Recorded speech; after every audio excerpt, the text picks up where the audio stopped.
জোরে মারলে জোরে হবে।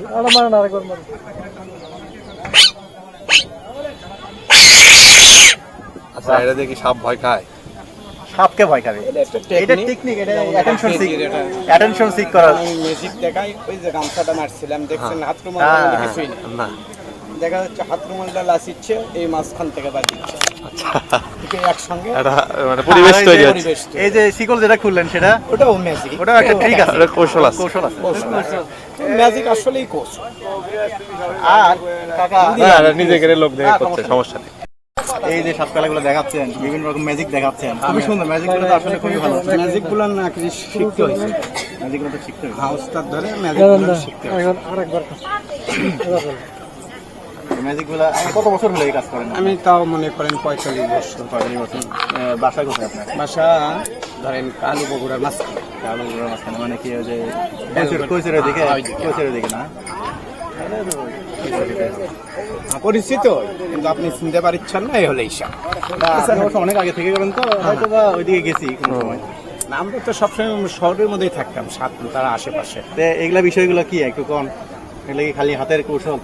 হ্যাঁ, ম্যাজিক মানেই তো কৌশল, সবগুলোই কৌশল। এর মধ্যে কি জাদু টানার কোনো বিষয় না? আছে? কোনো বিষয়, কোনো পুকুরি কালাম জাদু টানার কোনো বিষয় নেই, খালি হাতের কৌশল। হাতের কৌশল, ম্যাজিক মানে হাতের কৌশল, এইটুকু। সাপ বশ করার কোনো জাদু আছে নাকি? সাপ বশ করারও কোনো জাদু মন্ত্র নাই, সাপ ধরা টেকনিক বা সাহস। হ্যাঁ, ঠিক আছে। কামড় মারলে আপনিও মারা যাবেন, আমিও মারা যাবো। অনেকে কয় ভাঙ্গা আছে দাঁত, এই সাপে যদি এখন আপনি মারে 15-20 মিনিটের মধ্যে মারা যাবে, আমার বেলা হচ্ছে। তাহলে এই সাপও কামড় দেবে? হ্যাঁ, কামড় দেবে। দাঁত আছে না? তাহলে আসলে দাঁত ভাঙলে তো মনে হয় দাঁত সাপ মরে যাওয়ার কথা না, দাঁত ভাঙলে দাঁত 15 দিনে ওঠে, সাপ নর্মাল হয়ে যায়। কথা বুঝতে পারলেন? আচ্ছা, সাপ খাওয়ানো যায় না, খাওয়ানো যায় না, কারণ দাঁতই ভেঙে দিলে খাবে। আর প্লাস দাঁত ভেঙে দিলে বিষ থলি আছে দুই পাশে, আহারের দাঁত আছে, আহারের দাঁত যে সোল মারে কানা হলে বিষ ওখানে পাস হয়ে যায়, মানে বিষ পাস হবে যেদিক দিয়ে যায়।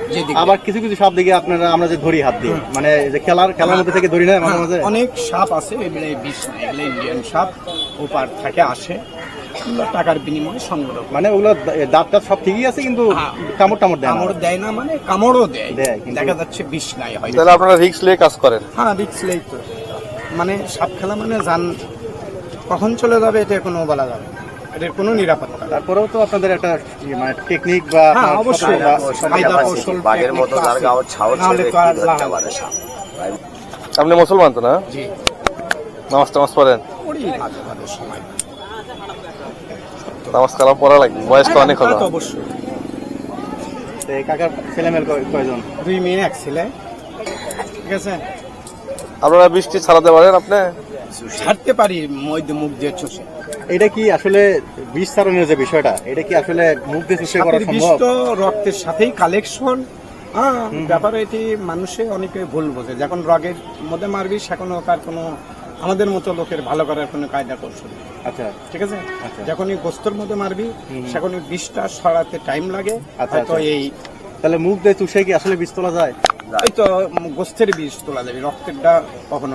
এই বিষটা যে মুখে নিচ্ছেন, এটা তো সিনেমায় দেখি আমরা। হ্যাঁ, শুনেন, আমি বিষও খাচ্ছি 1.5 বছর। ঠিক আছে। আমার বড় এক সার্জন ধরে নিষেধ করছিল, তার খাই কাঁচা বিষ আমি খাই। বিষ তুলে দিতেন আমাকে? আরে না, নিজেই খাইতাম, মানুষও খেয়ে দেবো। নেশা হয় না? মানে ওই বিষটা কিভাবে খায়? কাঁচা বিষ। কি কেমনে? এক ফোঁটা? এক ফোঁটাও না। হ্যাঁ, এক ফোঁটা কি এমনি চাটে খেতেন? হ্যাঁ, জিভে চাটে খেতেন? না, ওই রকম করে মানে 100 পরিমাণে বিষ নিয়ে এরকম করলেন, ফেনা হয়ে গেল এটার ধরে। তাহলে কি খায় লাভ কি হয়? কিছুই না। নেশা টেশা হয় কি? নেশা তো অবশ্যই। সাপের বিষে নেশা, তো সাপের বিষে সর্বোচ্চ নেশা বুঝলেন না, কিন্তু ঘাল চার পাইরিয়া ভিতরে কোনো ডিফেক্ট থাকলে অ্যাটাক হয়, তাই না? সমস্যা হয়, ইনফেকশন হয়। তা আপনার এরকম কোনো সমস্যা হয়নি? না, আমি তো সে আরো মেলা বছর আগে। ঠিক আছে কাকা, ধন্যবাদ। আল্লাহ আপনাকে সুস্থ রাখুক। একটু নামাজ কালাম পড়েন, হ্যাঁ সবই করেন, সমস্যা নাই।